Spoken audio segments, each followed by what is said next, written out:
क्या आपकी JEE rank आने वाली है और आप सोच रहे हो कि एनआईटी जालंधर में कौन सी ब्रांच मिल सकती है, तो वीडियो आपके लिए बहुत इंपॉर्टेंट है। आज हम बात करेंगे एनआईटी जालंधर 2026 एक्सपेक्टेड कटअप की, वो भी एचएस वर्सेस ओएस कोटा के साथ। मैं आपको बताऊंगा branch wise cutoff, safe rank और रियल डाटा एनालिसिस 2024-25 ट्रेंड। तो वीडियो पूरा देखना, क्योंकि एक सही डिसीजन आपकी पूरी कॉलेज लाइफ जो है दोस्तों बदल सकती है। ठीक है, तो सबसे पहले हम लोग यहाँ पे डाटा पर बात करते हैं। तो ये जो डाटा है दोस्तों, ये 2024 का है और इधर जो आप देख रहे हैं ये 2025 का है। ठीक है, यहाँ पे सबसे पहले आपको बता दें कि हम एचएस और ओएस दोनों के लिए बात करेंगे।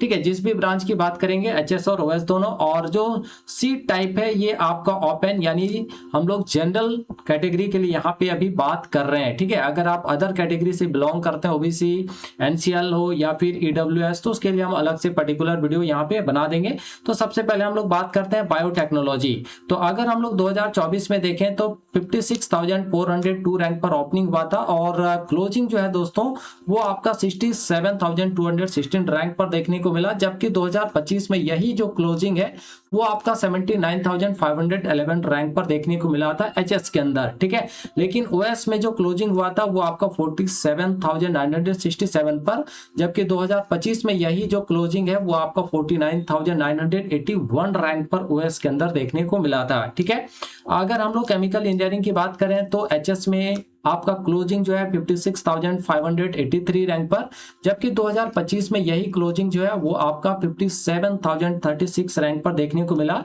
लेकिन अगर ओएस की बात करें तो क्लोजिंग जो है दोस्तों आपका 37,272 रैंक पर हुआ था, जबकि 2025 में यही क्लोजिंग आपका 39,490 रैंक पर देखने को मिला था। ठीक है, सिविल की बात करते हैं एचएस में, तो ओपनिंग आपका 66,693 रैंक पर हुआ था, जबकि क्लोजिंग 2025 में आपका 58,952 रैंक पर देखने को मिला। लेकिन वही सिविल इंजीनियरिंग में ओएस कैटेगरी के अंदर जो क्लोजिंग देखने को मिला था वो आपका 44,274 पर, और 2025 में यही क्लोजिंग आपका 43,668 रैंक पर था। अब सबसे यहाँ पे इंपॉर्टेंट ब्रांच पर बात करते हैं, सीएस है ना, सीएससी कंप्यूटर साइंस इंजीनियरिंग का। तो 2024 में यहाँ क्लोजिंग आपका 16,940 रैंक पर, किसके अंदर, एचएस कैटेगरी के अंदर, कोटा के अंदर, जबकि यही क्लोजिंग 2025 में आपका 16,325 रैंक पर हुआ था। जबकि ओएस के लिए अगर हम लोग यहाँ पे 2024 में क्लोजिंग देखें तो 10,957 पर, और क्लोजिंग जो है दोस्तों कहीं ना कहीं आपका 11,262 रैंक पर जो है वो देखने को मिला था। ठीक है, तो ये आपका टॉप ब्रांच है यहाँ पे। लेकिन आगे हम लोग और भी ब्रांचेस पर यहाँ पे बात करेंगे जो आप यहाँ पे देख पा रहे होंगे। ठीक है, तो डाटा साइंस का ये आपका है एचएस और ओएस का, ये आपका क्लोजिंग है 2024 का, और ये क्लोजिंग है दोस्तों आपका 2025 का। उसी तरह ओएस के अंदर अगर आप डाटा साइंस इंजीनियरिंग के अंदर देखें तो 14,016 रैंक पर क्लोजिंग हुआ था 2024 में, जबकि यही क्लोजिंग आपका जो है 2025 में 14,840 रैंक पर देखने को मिला।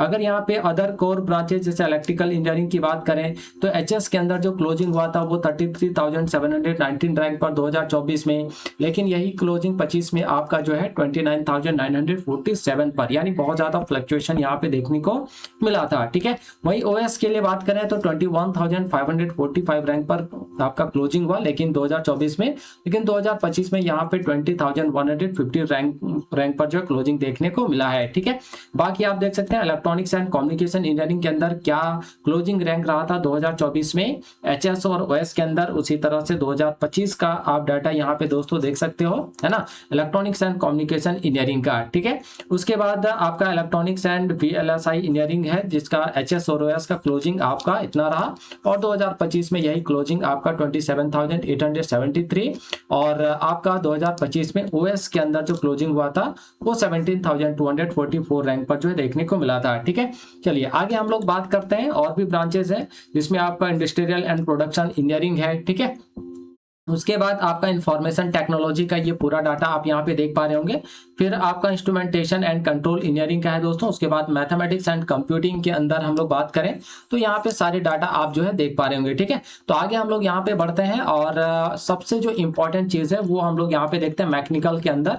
तो मैकेनिकल में एचएस के अंदर जो क्लोजिंग हुआ था 48,460 रैंक पर, और 2025 में जो क्लोजिंग देखने को मिला था वो 46,722 रैंक पर देखने को मिला वो एचएस के अंदर। वही अगर ओएस कैटेगरी की बात करें तो 30,878 रैंक पर क्लोजिंग हुआ था 2024 में। वहीं ये क्लोजिंग 2025 में जो है 32,249 रैंक पर देखने को मिला।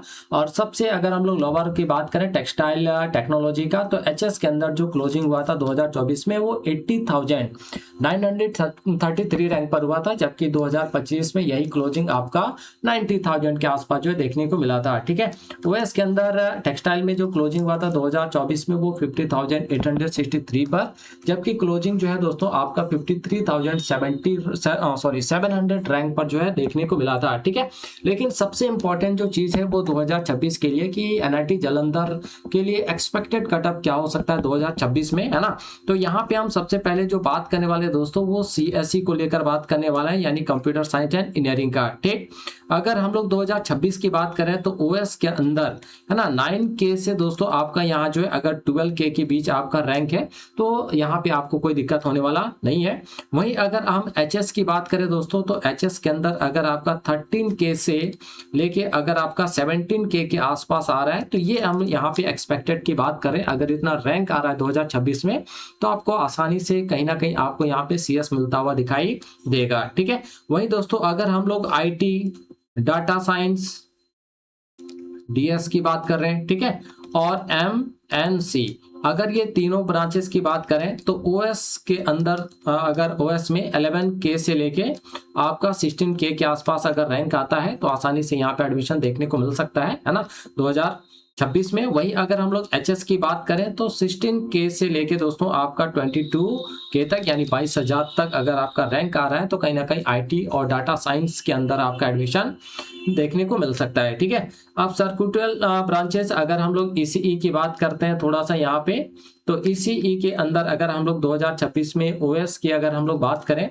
तो कहीं ना कहीं आपका 15K से लेके दोस्तों 22K के आसपास आपका रैंक होना चाहिए। अगर आप एचएस कोटा से हैं तो आपका जो रैंक है वो 20K से लेके अगर आपका 28K के आसपास भी देखने को मिलता है तो इसी के अंदर एडमिशन हो सकता है। ठीक है, अगर हम लोग यहाँ पे इलेक्ट्रिकल्स की बात करते हैं, ठीक है, इलेक्ट्रिकल के अंदर अगर आप ओएस की बात करें तो 18K से लेके दोस्तों आपका जो है अगर 26K के आसपास अगर आता है तो चांसेस बन जाएगा यहाँ पे आसानी से, और 25K से अगर 33K के आसपास अगर आ रहा है अगर आप एचएस से हैं तो। ठीक है, मैकेनिकल में उसी तरह अगर हम लोग बात करें यहाँ पे, ठीक, तो कई सारे ब्रांचेज हैं जिसपे यहाँ पे हम लोग बात कर सकते हैं, है ना। लेकिन अब हम थोड़ा सा यहाँ पे लोअर ब्रांचेस पे दोस्तों बात कर लेते हैं, जैसे आपका टेक्सटाइल हो गया। बाकी सारे ब्रांचेस को आप जब इस पूरे डाटा को देखेंगे, प्रॉपर वीडियो को आप देखेंगे तो सारी चीजें आपको क्लियर हो जाएगा। तो टेक्सटाइल सबसे लोअर ब्रांचेस की हम लोग यहाँ पे बात करते हैं, है ना। प्रोडक्शन हो गया, उसके बाद आपका हो गया बायोटेक, ठीक, तो बायोटेक, इन सब में अगर आप दोस्तों ओएस से आ रहे हैं, ठीक है, ओएस कोटा से हैं तो 45K से लेके अगर आपका 60K के आसपास है तो आसानी से दिख सकता है ना। अगर वही एचएस अगर आप कोटा से हैं, है ना, तो 60K से लेके आपका 90K के आसपास अगर रैंक आता है 2026 में तो कहीं ना कहीं आपका एडमिशन जो है देखने को मिल जाएगा।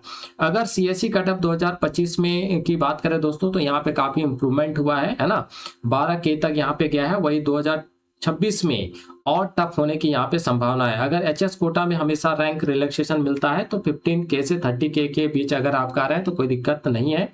लोअर ब्रांचेस में वेरिएशन जो है दोस्तों वो कहीं ना कहीं आपका ज्यादा देखने को मिलता है हर साल। ठीक है, चलिए, तो ये सारी चीजें आप लोगों ने यहाँ पे देख लिया है। तो एचएस कैंडिडेट को तो एडवांटेज मिलेगा ही, तो अगर आप एचएस हैं तो कोई दिक्कत नहीं है आपको, है ना। तो हमने आपको बता दिया कि कौन से ब्रांच के लिए आपको मिनिमम कितना चाहिए। तो यहाँ पे और भी ब्रांचेस पे हम लोग बात कर सकते हैं, लेकिन अगर आप एचएस कोटा से हैं तो आपको यहाँ पे ज्यादा एडवांटेज मिलता है हमेशा। ओएस में कंपटीशन ज्यादा थोड़ा यहाँ पे टफ देखने को मिल रहा है। तो सी सैप राउंड में कटअप और नीचे जाता है। तो अगर आप पहले फर्स्ट तो जोसा काउंसलिंग में आपको पार्टिसिपेट करना है, अगर वहां नहीं मिल रहा है तो फिर आपको सी सैप के लिए यहाँ पे ध्यान देना है ना।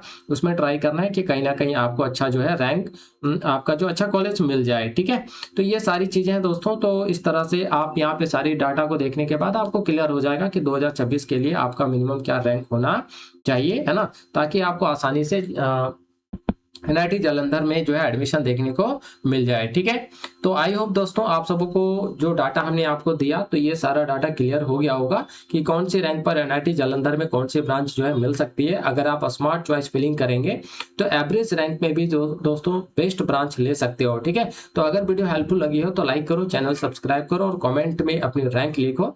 मैं पर्सनली बताऊंगा कि आपके लिए बेस्ट ब्रांच क्या रहेगी। तो मिलते हैं नेक्स्ट वीडियो में, तब तक स्मार्ट प्रिपरेशन करो और सही डिसीजन लो। ठीक है।